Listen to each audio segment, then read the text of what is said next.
कुछ इंपॉर्टेंट बातें हैं। एक्चुअली ट्रिग्नोमेट्री अपने आप में बहुत बड़ा ब्रांच है, तो अगर हम लोगों ने डील कर लिया तो भविष्य अच्छा है। हाँ, भविष्य जो है उज्जवल है। पहली बात तो शुरुआत यहाँ से करते हैं, जब जैसे हमको मालूम है। हाँ, गुड आफ्टरनून। जैसे हमको मालूम है, बस इतने ही बच्चे हैं, बाकी सब कहाँ है? मैसेज कर दो, आ जाओ। जैसे हमको मालूम है, क्या मालूम है कि tan a + b क्या होता है? सर हमको पिछले क्लास का रिकॉर्डेड लेक्चर नहीं मिला। रिकॉर्डेड लेक्चर अभी तक नहीं पढ़ पाया है, वो हमारी तरफ से मिस्टेक कह सकते हो आप। आज सारे पढ़ेंगे। किन्हीं कारणवश ये नहीं हो पाई। Okay sir. Good afternoon sir. Good afternoon. देखो, ये है आपका tan a + tan b, 1 + tan a tan b। ये तो हमको बचपन से पता है। गुड इवनिंग राज बेटा। कि बाकी बच्चे कहाँ हैं, उनको भी मैसेज कर दो यार, आ जाए।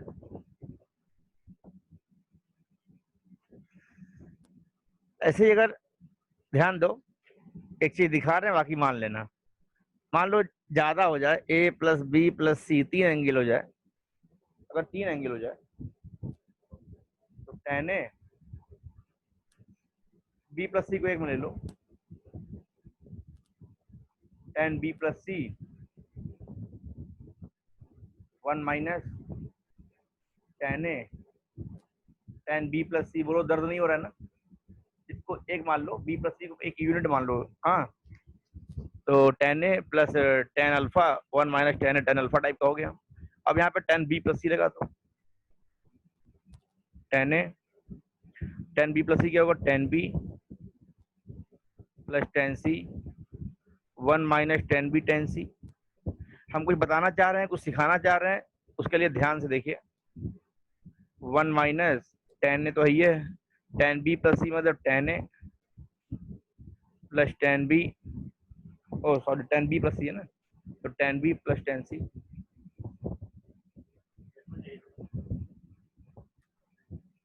अपॉन 1 - सर ऊपर 1 - tan a tan b होगा ना?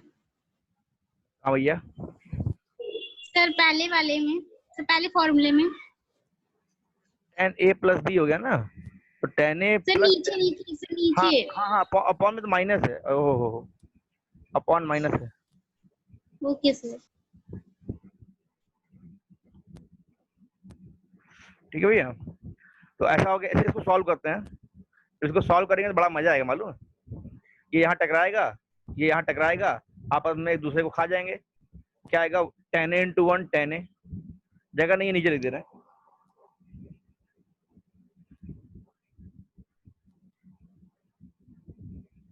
tan a और minus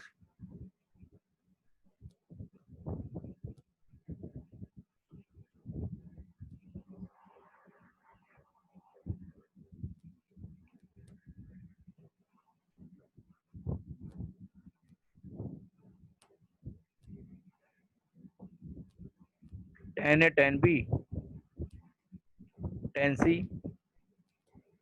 + tan b + tan c upon में, हाँ गुड इवनिंग तनिष बेटा। फिर यहाँ ये टकराएगा, ये वाला अपॉन इससे कट जाएगा सॉल्व होने के बाद। तो 1 × ये पूरा आएगा कितना? 1 - tan a tan b tan c। tan a tan b multiply होगा तो -tan a tan b -tan a tan c। बहुत प्रेम से देखो तो क्या हुआ? ऊपर आया आपका tan a + tan b + tan c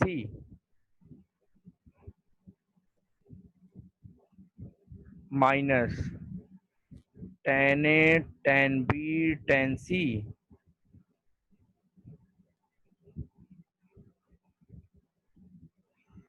1 - tan a tan b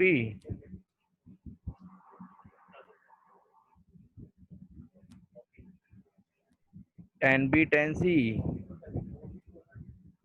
tan c tan a। ठीक है, ये आ गया। तो tan a + b + c का मतलब ये हो गया। ये लिख लो, तो एक बात बोल रहे हैं सुनो। देखो अगर 2 था तो क्या था, दोनों का सम, फिर प्रोडक्ट हो गया। 3 था a प्लस बी प्लस सी, तो क्या हुआ, तीनों का इंडिविजुअल सम, फिर अपॉन में क्या आया, दो का प्रोडक्ट, उनका सम, फिर ऊपर क्या आया, तीनों का प्रोडक्ट। हाँ, मतलब sum of all terms, sum of product of any two terms, फिर प्रोडक्ट ऑफ ऑल टर्म, फिर प्रोडक्ट ऑफ क्या आया, ऑल टर्म आया। ठीक है, लिख लो लिख लो लिख लो, तो कहानी सुना है, मिटा रहे हैं, इतना मिटा दिए। हाँ सर ठीक है उतना। अच्छा, इसको हम ऐसे लिख दें क्या, tan a plus B plus C बराबर S1 minus S3 1 minus S2, जहाँ पे S1 क्या है, sum of all term,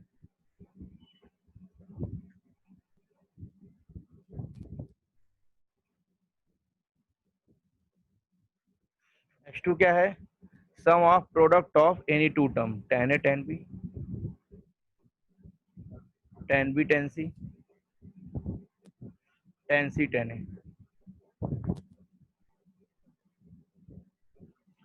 S3 क्या है, अब चूंकि तीनों का प्रोडक्ट कर दोगे तब एक ही पॉसिबिलिटी बनती है क्या, tan a tan b tan c, और तो कोई पॉसिबिलिटी बनती नहीं है, जहाँ कुछ सम करने की जरूरत नहीं है, ऐसा हो गया। ये इस टाइप का कुछ फॉर्मूला बना।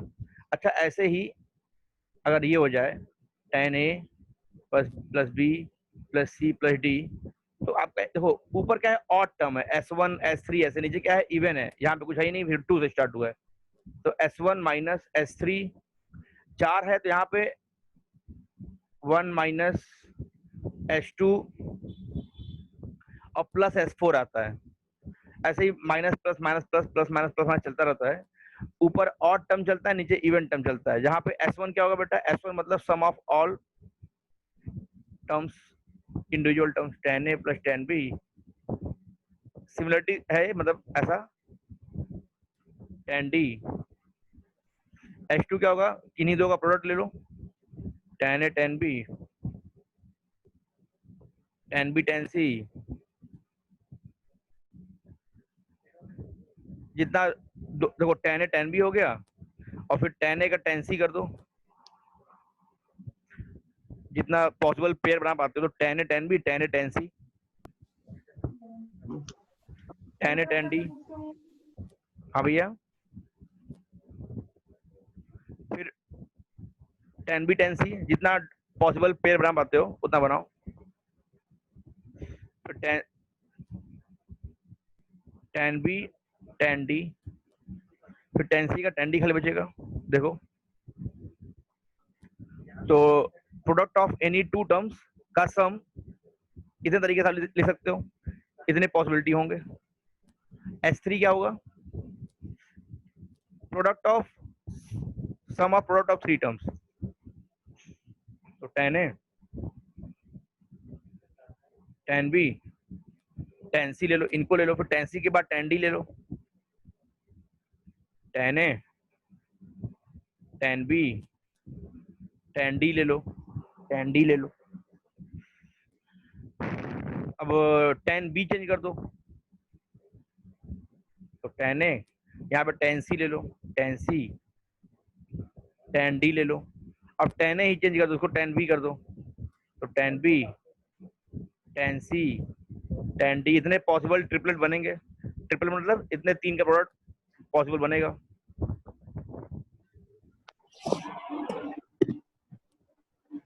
सर नहीं आ रहा सर, एक बार आप बता दीजिए। बता रहे हैं, हम कह रहे हैं ना कि ये सिमिलरिटी पे बेस्ड क्वेश्चंस हैं। S1 SC 1 माइनस S2 ऐसा बना, जब 4 हो जाता है तो ये S1 S2 S3 S4 तक जाएगा ना, तो S1 का मतलब sum of individual term, S2 का मतलब sum of product of any two term. तो अगर 4 टर्म है तो इनके में कितना पेयर बना सकते हो, तो इतना ही पेयर बना पाओगे, 1 2 3 4 5 6 पेयर बनेगा। ठीक है, आप देख लो कोई भी टर्म छूटा नहीं होगा। tan a tan d भी है यहाँ पे, tan C tan B अगर देखना चाहोगे तो वो भी आपको मिल जाएगा कहीं ना कहीं यहाँ पे।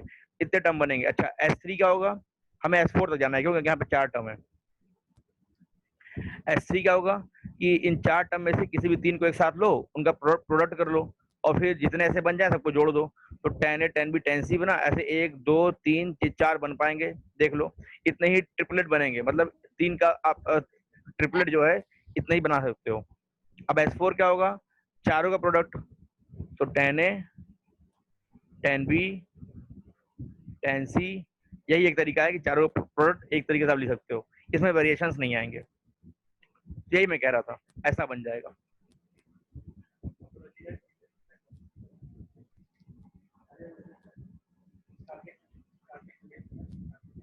सोच पा रहे हो क्या बोल रहे हैं हम? हाँ सर आ रहा है। अच्छा अब ऐसे ही 5 हो जाएगा तो यहाँ 5 तक जाएगा। आगे बढ़ते हैं।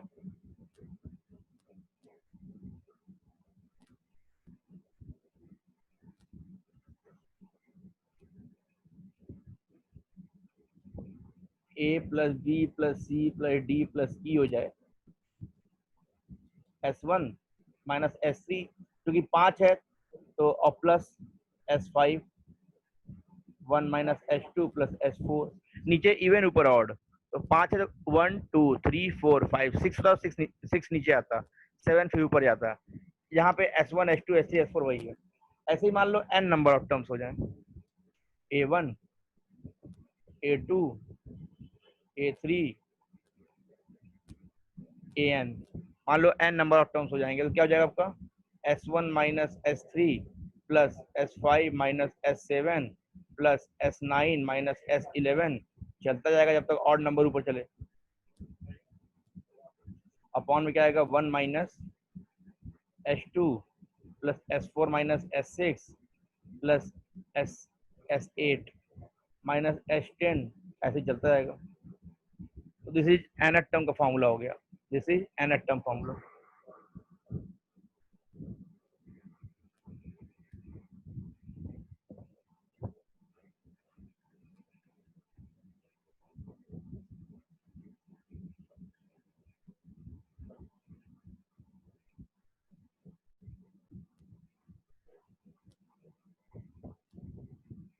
ये ऐसे ही लिखवा दिया, इसको लिखे रहो, काम आएगा।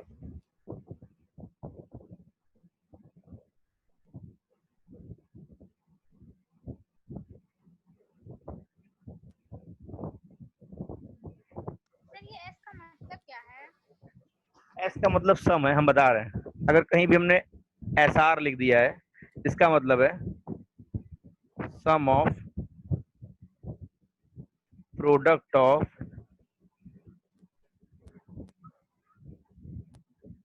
All possible R terms chosen from given n terms। R क्या है, जब हम लोग 2 हो गया तो S2 हो जाएगा। S2 का मतलब sum of product of all possible 2 terms chosen from given n terms। Sir ये सब सर अभी एपीजीपी जब आएगा उसमें होगा। एपी में तो नहीं होगा यार, ये तो ट्रिग्नोमेट्री की बातें हैं। अच्छा सर ठीक है।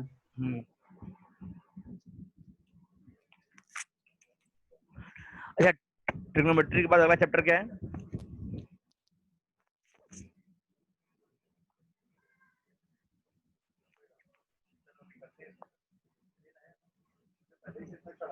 कॉम्प्लेक्स नंबर है शायद। कॉम्प्लेक्स नंबर आखिरी में पढ़ेंगे। उसके बाद मैथमेटिकल इंडक्शन।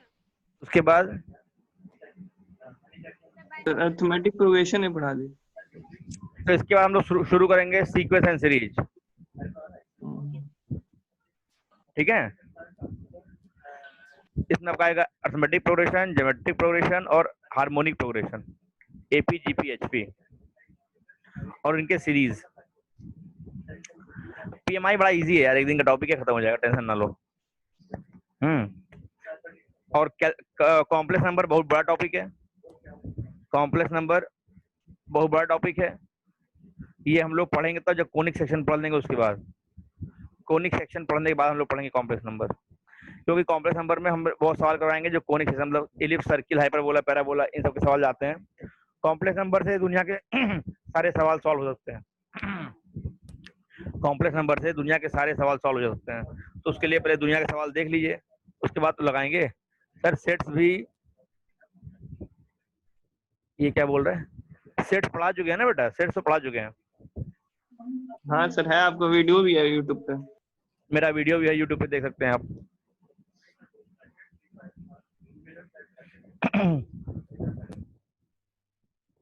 पढ़ा जाए कुछ। आज मैं सवाल लगा रहा हूँ, लेकिन नहीं, इनइक्वालिटी सवाल लगाऊंगा जब एएम जीएम पढ़ा लूंगा तब।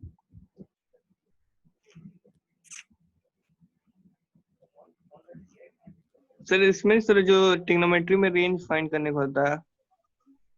डोमेन और रेंज यस सर। आते हैं सर, हमें बस आप वही भेजे थे ना, इनइक्वालिटी एंड। अबे तो उस पर सर्च कर लो ना, मेरे चैनल पे जाओ, प्लेलिस्ट में सेट्स नाम से पढ़ा होगा बेटा, सर्च कर लो बाबू, मिल जाएगा आपको।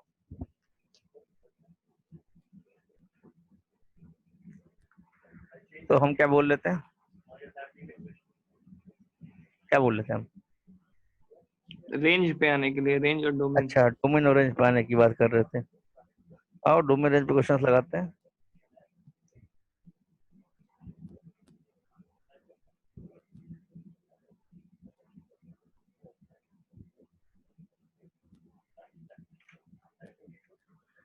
बढ़ते हैं आगे।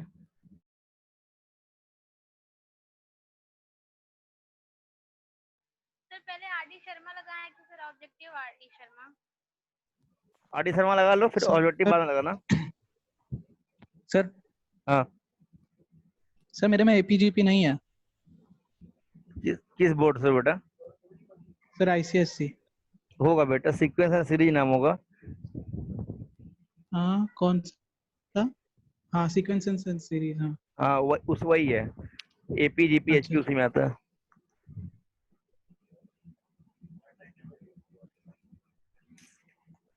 कुछ सवाल है हमारे पास। आप लोगों को ग्राफ याद हो गया, साइन थीटा कॉस थीटा सबका graph, sine X cos X tan X cot X sec X बना लेते हो?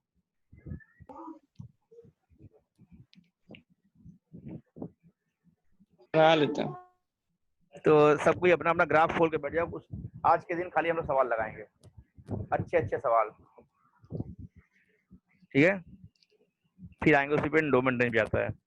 अगले पेज पे आते हैं, सवाल लगवाते हैं। अगला चैप्टर आपका आएगा ट्रिग्नोमेट्रिक इक्वेशन, वो खत्म कर दें, फिर सीक्वेंस सीरीज। ट्रिग्नोमेट्रिक इक्वेशन छोटा चैप्टर है, जल्दी खत्म हो जाएगा। सवाल है,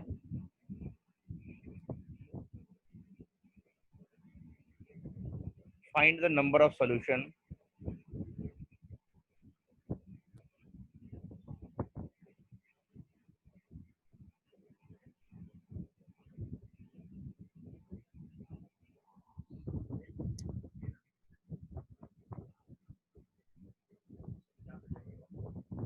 in following questions. Number of solutions in following questions.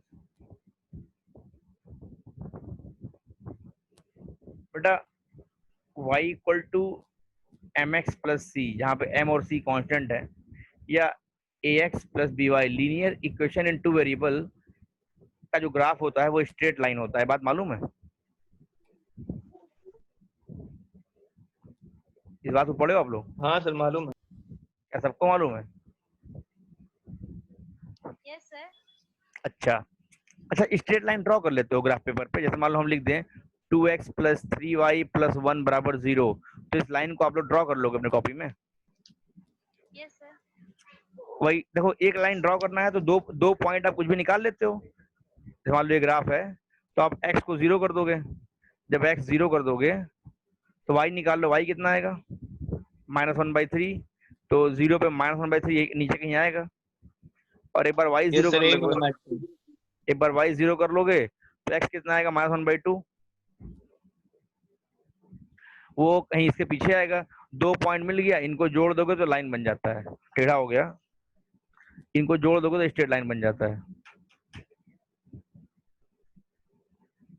तो लाइन बन गया। तो स्ट्रेट लाइन ऐसे बनता है। कोई भी लाइन ड्रॉ करने के लिए बस 2 पॉइंट चाहिए, 2 पॉइंट बना लो, दोनों को जोड़ के एक्सटेंड कर दो ऐसे ही, तो जो बनेगा वो स्ट्रेट लाइन। लिए लीनियर इक्वेशन 2 वेरिएबल है, ये हमेशा स्ट्रेट लाइन बनता है। ठीक है, ऐसा ही याद पूछ रहे थे हम।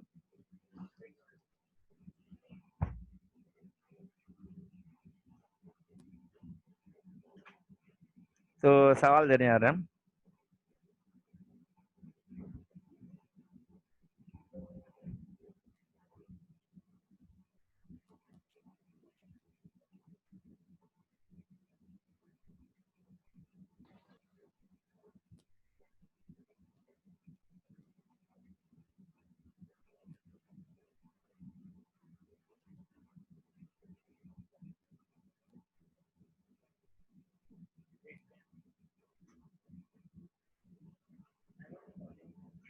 Sine X equals to X by 10। अगर सवाल ये आ जाए तो नंबर ऑफ सॉल्यूशन कितने होंगे इसके, मतलब x के कितने वैल्यू पे ये इक्वालिटी होल्ड करेगी। नंबर ऑफ सॉल्यूशन मतलब अगर sin x बराबर x बाई 10 है तो फॉर हाउ मेनी, सवाल का मतलब समझा रहे हैं, for how many values of x the equation holds the condition. देखो यार ऐसे निकालना बड़ा टफ होगा कि यार क्या लें, 1 डिग्री लें, 2 डिग्री लें, सबकी हर डिग्री का वैल्यू मालूम भी नहीं है। तो साइन एक्स और तो किस डिग्री में मिलेगा ये तो निकालना मुश्किल होगा, लेकिन हाँ एक्स के कितने वैल्यू पे ये इक्वेशन होल्ड करेगा, हाँ वो हमको मिल जाएगा। एक्स के कितने वैल्यू पे हमें हमें ना मिल जाएगा। हाँ, तो आओ बनाते हैं। तो उसके लिए आओ ग्राफ अप्रोच करेंगे। देखो ऐसे सवाल में करना क्या होता है कि नंबर ऑफ सॉल्यूशन का मतलब क्या होता है, number of solution means the number of points of intersection,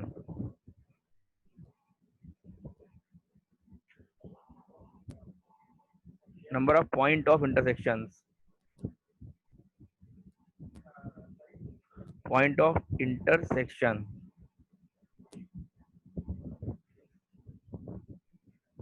between LHS and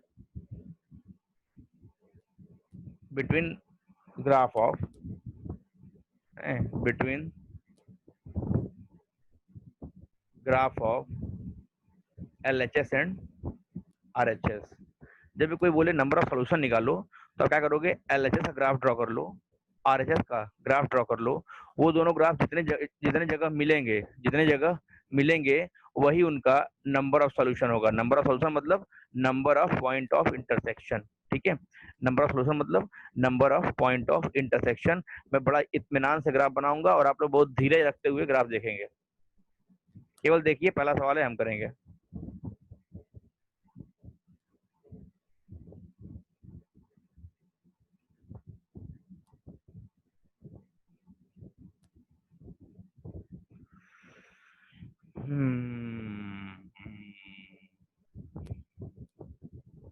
तो भैया देखो देखो हमको एक बात मालूम है गुरु, क्या साइन एक्स का औकात मालूम है गुरु। साइन एक्स जो है 1 के ऊपर जाता नहीं, -1 के नीचे आता नहीं। इसका रेंज यही होता है ना बेटा, रेंज ऑफ साइन एक्स -1 से 1।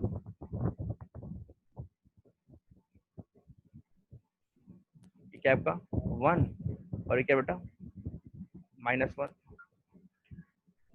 1 और -1 है।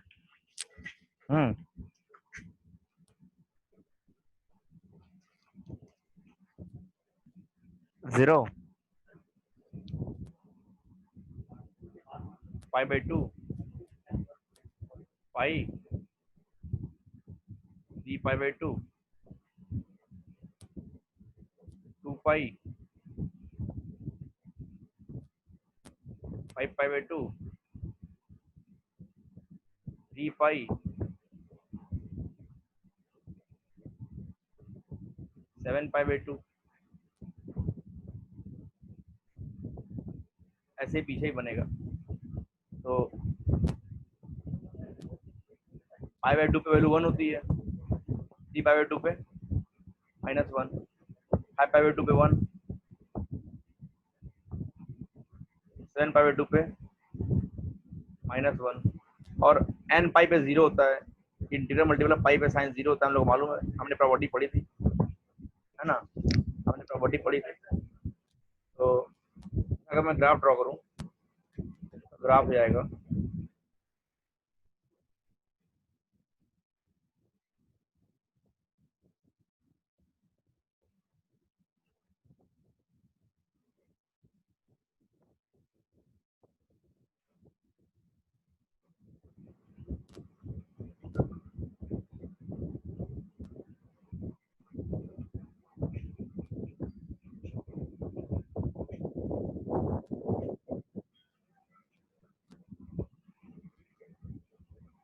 इसका ग्राफ ऐसा हो जाएगा।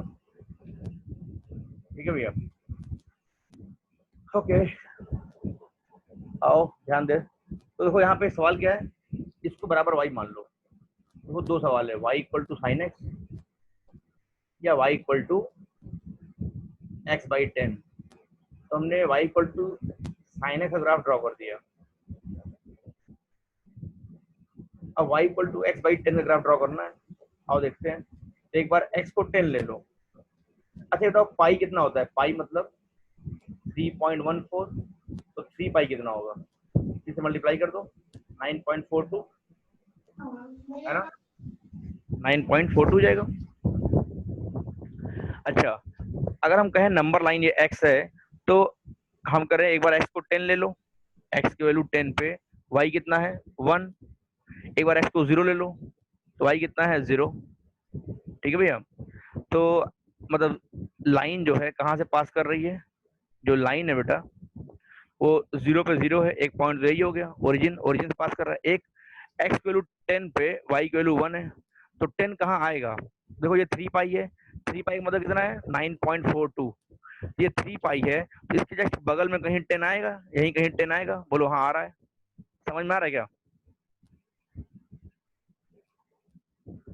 अगर मैं इसकी बात करूं, अगर मैं इसका ग्राफ ड्रॉ करना है तो हमें तो नंबर लाइन पे चेक करना पड़ेगा ना, नंबरिंग कहाँ पे है। तो पाई मतलब क्या, रेडियन होता है, तो पाई का मतलब 3.14 नंबर है ये, तो 3 पाई मतलब 9.42, मतलब 10 कहाँ आएगा, इसके पास राइट साइड में आएगा कहीं ना कहीं।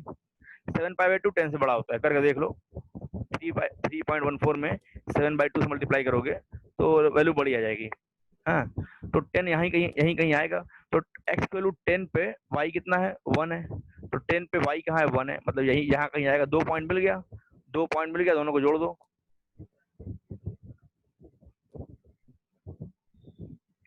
दोनों को जोड़ दो,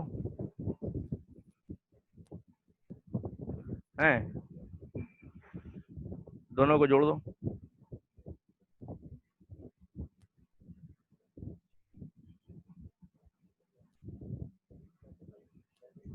ठीक है,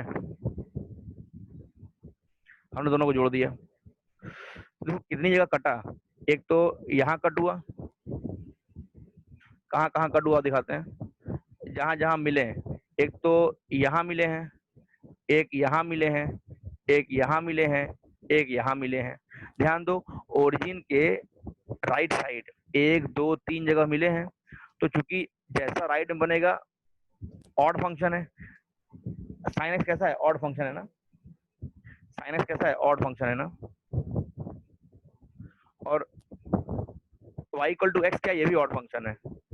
अगर y को एफ एक्स मान लो, एफ एक्स अगर एक्स बाई 10 है, तो एफ ऑफ माइनस एक्स क्या होगा, ये भी ये माइनस एक्स बाई 10 हो जाएगा, माइनस हटा दो तो एक्स बाई 10 मतलब एफ एक्स, तो हमको क्या मिल गया, एफ ऑफ माइनस एक्स बराबर माइनस एफ एक्स मिल गया ना भैया। तो ये प्रॉपर्टी क्या होती है, ऑड फंक्शन की होती है। ऑड फंक्शन क्या होता है, अपोजिट क्वाड्रेंट में सिमेट्री, अपोजिट क्वाड्रेंट में सिमेट्री, मतलब कहने का ये जैसा इधर बना है वैसे इधर बनेगा।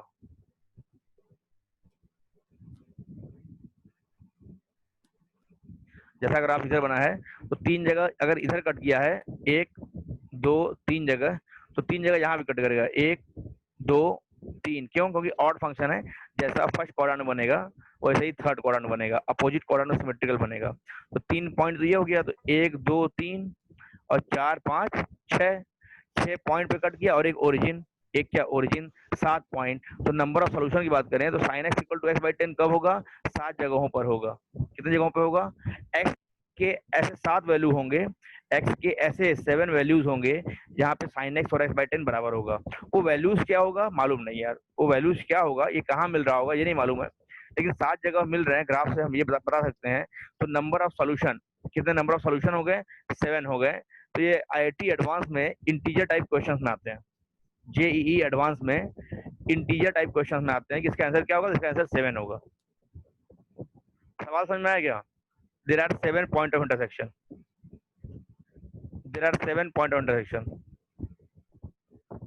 There are 7 point of intersection.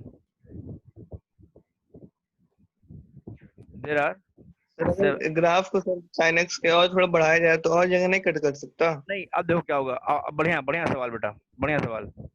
बच्चा क्या कह रहा है? बच्चा कह रहा है सर अगर ग्राफ को बढ़ाएं तो क्या कहीं आगे कट नहीं करेगा? देखो स्ट्रेट लाइन है ना, अब इसके बाद ये वैल्यू 1 से ऊपर हो गई, अब ये ऊपर जाएगा, लेकिन ग्राफ तो -1 से 1 में खेलेगा, ग्राफ तो ऊपर जाएगा नहीं, कभी नहीं मिलेंगे। ये भी क्या है, ये भी -1 से 1 में खेलेगा, लेकिन ये ग्राफ क्या है, अब -1 से नीचे आएगा, है कि नहीं? तो ये देखो लाइन घूम के काटने तो आएगा नहीं, है कि नहीं? लाइन घूम के तो काटने आएगा नहीं। तो इसका मतलब ये हो गया कि जितना मिलना है, सुनो, जितना मिलना है -1 से 1 के बीच में ही मिलेंगे। क्यों? उस पर अगर लाइन जो है 1 से बड़ा या -1 से छोटी वैल्यू देने लगेगा तो sin x का ग्राफ तो वहां जाएगा ही नहीं। sin x का ग्राफ तो खाली -1 से 1 के बीच में है ना बेटा, तो इसलिए यहाँ पे आगे नहीं मिलेंगे। निखिल तुम्हारा सवाल बड़ा अच्छा था, आगे वो नहीं मिलेंगे। क्लियर हो रहा कॉन्सेप्ट? आगे क्यों नहीं मिलेंगे निखिल? Yes, sir. चलो ठीक है, तो सब कुछ छापो। अगला सवाल दे रहा हूँ, अब खुद से करना है। एक मैंने करा दिया, अगला सवाल आप खुद करेंगे। छाप लिए क्या? स्क्रीनशॉट भी ले लो इसका ताकि आपको याद रहे। टाइम होने वाला सर। हाँ, इसलिए कह रहे ना, स्क्रीनशॉट भी ले लो और पहले लिख लो, स्क्रीनशॉट भी ले लो। तो अगले मीटिंग में ज्वाइन करो, उसमें हम अगला सवाल देते हैं, तो इस पे सवाल हम लोग करेंगे। फिर हम लोग आएंगे डोमेन और रेंज पे।